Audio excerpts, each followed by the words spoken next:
جب امام محمد باقر علیہ الصلاۃ والسلام سے نبی اور رسول کے فرق کے بارے میں سوال کیا گیا کہ ہم نے ہر امت میں نبی بھی بھیجے ہیں اور رسولوں کو بھی مبعوث کیا ہے، پروردگار عالم نے جناب اسماعیل کو 2 منصب عطا کیے کہ وہ نبی بھی تھے اور ساتھ ہی ساتھ اس کے بھیجے ہوئے رسول بھی تھے۔ صحیح عقیدہ آسان زبان میں۔ اعوذ باللہ من الشیطان اللعین الرجیم، بسم اللہ الرحمن الرحیم۔ پروردگار عالم نے لوگوں کی ہدایت کے سلسلے میں 1,24,000 انبیاء کو مبعوث فرمایا، جن میں سے 313 کو رسول قرار دیا اور ان 313 میں سے بھی 5 کو اولی العزم بنا کر بھیجا۔ ان اولی العزم انبیاء کو 5 بڑے رسول بھی کہا جاتا ہے، جن میں سے حضرت نوح علیہ الصلاۃ والسلام، حضرت ابراہیم علیہ الصلاۃ والسلام، حضرت موسیٰ کلیم اللہ علیہ الصلاۃ والسلام، حضرت عیسیٰ روح اللہ علیہ الصلاۃ والسلام،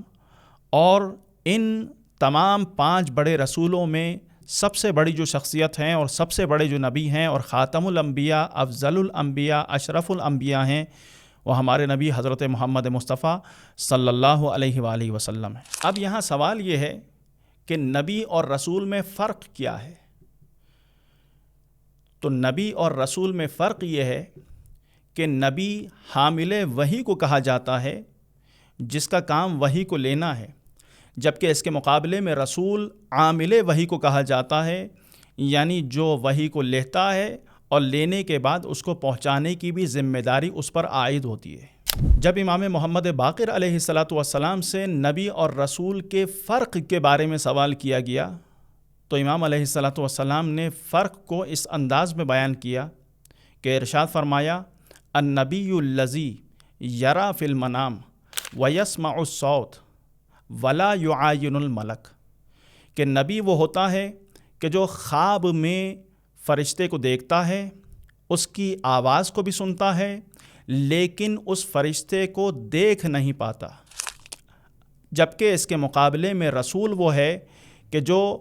یسمع الصوت و یری فی المنام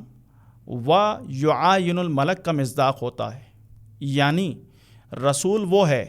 کہ جو خواب میں بھی ملک کو دیکھتا ہے، اس کی آواز کو بھی سنتا ہے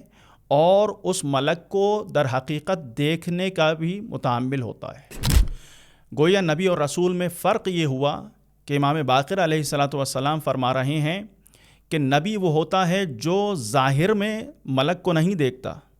جبکہ اس کے مقابلے میں رسول وہ ہوتا ہے جو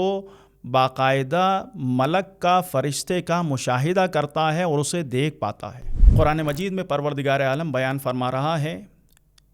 کہ ہم نے ہر امت میں نبی بھی بھیجے ہیں اور رسولوں کو بھی مبعوث کیا ہے۔ ارشاد رب العزت ہوتا ہے، سورہ مبارکہ فاطر کی آیت نمبر 24 ہے، وَإِن مِّنْ أُمَّةٍ إِلَّا خَلَا فِيهَا نَذِيرٌ،